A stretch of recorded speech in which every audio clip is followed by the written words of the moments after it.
Hello, good evening, and thank you for joining me. I'm Shauna K. Lester. It is the dead of night, right? I'm kidding. Where I am, but it is pretty late. If you have children, you'll understand when you get to hide from them and you can get some work done. You take any opportunity that you get to do your work when you have these small people around. So good evening. If you've never been on one of my lives before, my name is Shauna K. Nice to meet you. I'm the founder of Memorable SA and the creator of the IMG Residency Match Application Accelerator. Hi, Queen Shans, and hi, Angelica Hart. Nice to meet you. So we're going to have an important discussion right now, and we're going to keep having the discussion, I hope, because it's that important. And I have it laid out in 3 parts. I guess that's sort of my talking style, part by part. So we're going to talk about 3 parts, and I hope that you can join. And if you're going to join, please get a pen and paper, or if you don't have pen and paper and you can just use your phone, please use your phone because it's going to be interactive. And I know that sometimes that I'll get people who will watch the lives who you might have even matched already, and that's cool. If you want to play along, that's fine.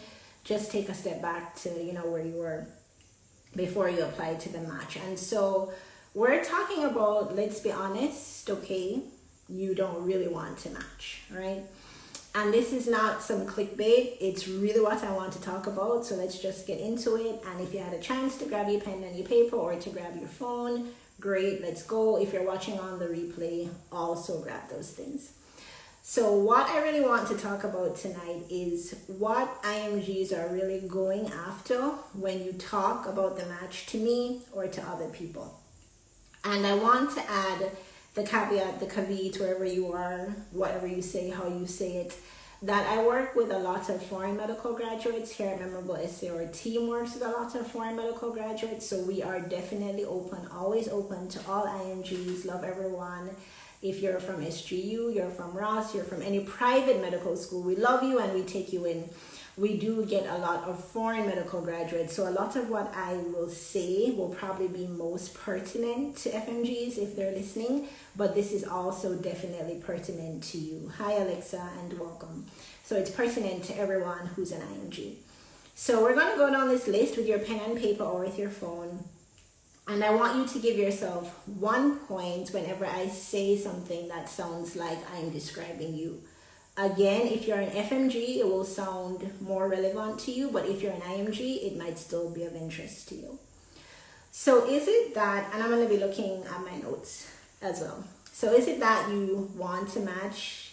Hey, Green and Helica, is it that you want to match when you say you want to match, or does this sound more like you? Do you feel stuck in your job and stuck in your development as a person, and do you want to grow? Now, for the people who are going to come and say, oh, but that's the same thing and the match is a door to that, I want you to answer this question or to give yourself a point by thinking about, if the match itself did not exist, would I still have this desire? So do you want to match, or do you want to stop feeling stuck at your job, stop feeling stuck in your development as a person? And do you want to grow? Is the want that you have to grow? Next one, give yourself a point for each one, and I'm going to ask you to DM me the number that you get at the end. Do you feel sad that there are limitations in terms of what you can do for your patient when you have a patient? And do you want to be able to give your patient the best care possible? All I need is for you to put another one on your paper for number 2, if that describes you. If the match didn't exist, would you still feel sad when you see your patient and you know that you can't do as much as you can for your patient, but you want to? All right. Number 3, do you want to match, or do you want to practice evidence-based medicine in a first world country? And I'm saying that out loud, even though I know that that might be an uncomfortable thing to say. It might not sound politically correct to say it. Hi, Guatamadana. I'm so sorry if I'm destroying your name, but welcome. Do you want to match, or do you want to practice evidence-based medicine in a first world country? All right, we're getting through this list, so give yourself a point for that, please. Do you want to work with state-of-the-art technology? and be mentored by people who love mentoring you. Like, they look forward to mentoring you, they want to pour into you, they want to see you develop as a physician. Do you want to match, or are you looking for that kind of access to technology and access to mentorship? That's number 4. Number 5, do you want to match, or do you want to stop feeling like you're in limbo? You're not buying a house, you're not buying a car, your colleagues are. Maybe you haven't even said yes to a proposal, right? Or you said yes, but you're holding off on the marriage, you're holding off on having children. And do you want to stop feeling like you're in that limbo? 1 point if that's you. And remember, you're going to DM me the points that you get at the end. That's number 5. Do you want to have the flexibility to practice medicine anywhere in the world? Or do you want to match? Which one is it, right? So we're going to go with number 6. Do you want to have the flexibility to practice anywhere in the world? And that's pretty straightforward. Do you want to match, or do you have a dream subspecialty, something that you've always dreamt of doing? You've always dreamt of being a hematologist, oncologist. You've always dreamt of working with people in addiction psychiatry. Like, you can picture that fellowship that you're going to be in. Is it that you want to match, or is it that you want this subspecialty training? Do you want to feel confident whenever a patient presents to you? Because sometimes, no, you don't. If you're going to be honest, no, you don't, right? You want to match, yes, but is it that you, if we're going to be more accurate with the language, do you really want to feel confident when patients present to you that you know what you're doing when you're talking with them?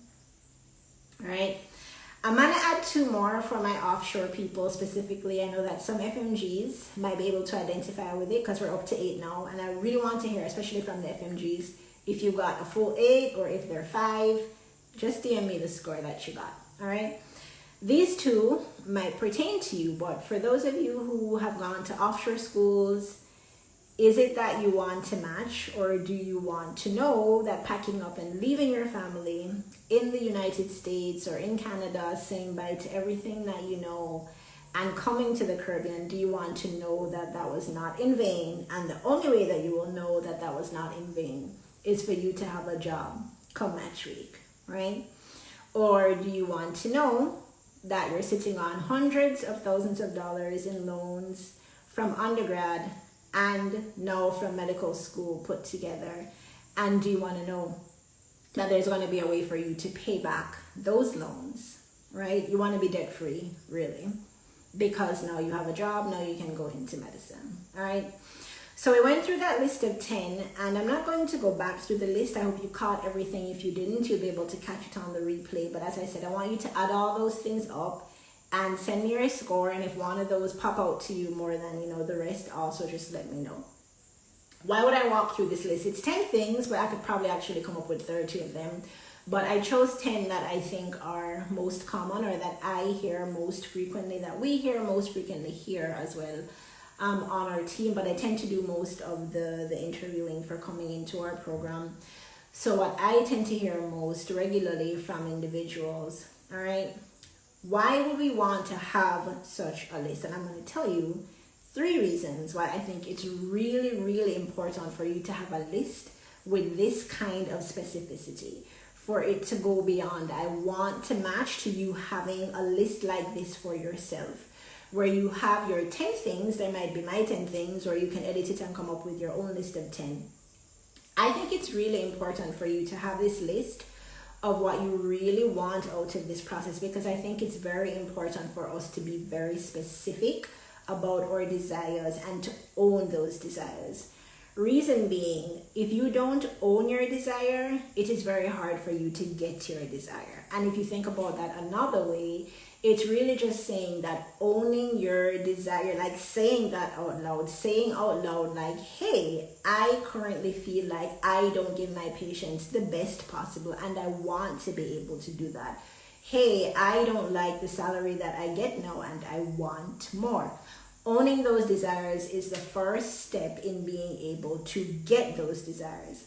With the work that we do at Memorable Essay, I also wanted to share that tonight. I do get a lot of questions. If you don't know me and you've never watched a live before, I'm Jamaican. I grew up in Jamaica. I went to college in the state of Maine, undergrad in the state of New York. And so I get a lot of questions about, okay, what do you think about brain drain? Oh my, what's happening with these doctors leaving the Caribbean? Again, if it's mainly FMGs that we're talking about. And that's not an argument that I get into. I never argue about it. And I might be able to talk with someone briefly about it, because for those of us who understand migration, it's never only pull factors, they're also push factors, right? Like they're working together. They're working often, at the same time as well. But for me, what I believe as an individual, outside of knowing that stuff intellectually, is that few things are as important as self-actualization. I don't think everyone will have all the same goals in life, and that everyone needs to have the same goals. I don't think that any goals are better than any other goals as well. However, I feel that whenever someone has a very deep desire within themselves that they can do more and that they can be more, that it is very important that that person realize that thing, and that we provide them as much help as possible, because I think that that is the only way that that person will feel at peace and that they will be happy. Very few things to me are more important than self-actualization. So if someone talks to me about brain drain, or about, oh, what you think about people doing this and leaving here and there, to me, that is, I can see how it would be a concern for someone, but to me, that is always secondary to self-actualization. And so that takes me back to the list of owning your desires, of becoming this person who you want to be, having the job you want, giving your patients the kind of service that you want to give them, having even just the lifestyle that you want, or moving your family to a new country. It's very important to fully own those desires, so that you can have the starting point of those desires coming to fruition. The second reason that I think it's very important to have this list, and I know that it can just sound so easy for me to say, especially like in Match Week, is that I think that when things get really tough, it helps you to keep coming back to your why. It doesn't mean that your why will always be enough. You might need more than your why. You might need like your friends, your family, your village, like all these sorts of things. But whenever you're nervous, you're anxious, you're stressed, you're overwhelmed, having very specific reasons and very specific visions to come back to is absolutely priceless. When you can go through your list of 10 things of what you really want, of the feeling you really want, of the things you really want, of the skills that you really want, that's going to be very important to help you keep moving forward. And the third reason, this might be a little bit controversial, but I'm going to say it anyway, because I believe it to be true, and I think it is important to share as well. I think when we take the discussion beyond the match and talk about what you really want, it might be that you discover that the match is not the only way or even the best way to get what you want. I am not saying do not apply to the match. I'm not saying do not reapply to the match if that is you.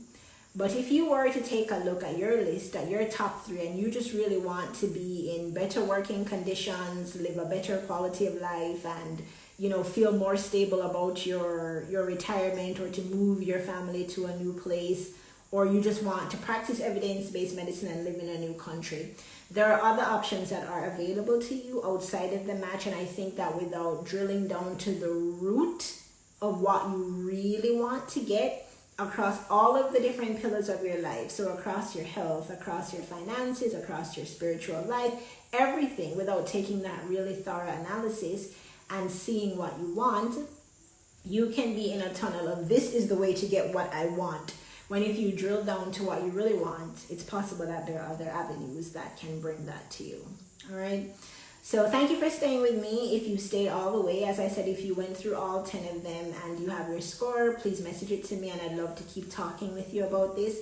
But I just want to encourage you, if you're applying to the match for the first time, to really connect with these things that you really want and to own them. If you're applying as a re-applicant, this is going to be even more important for you.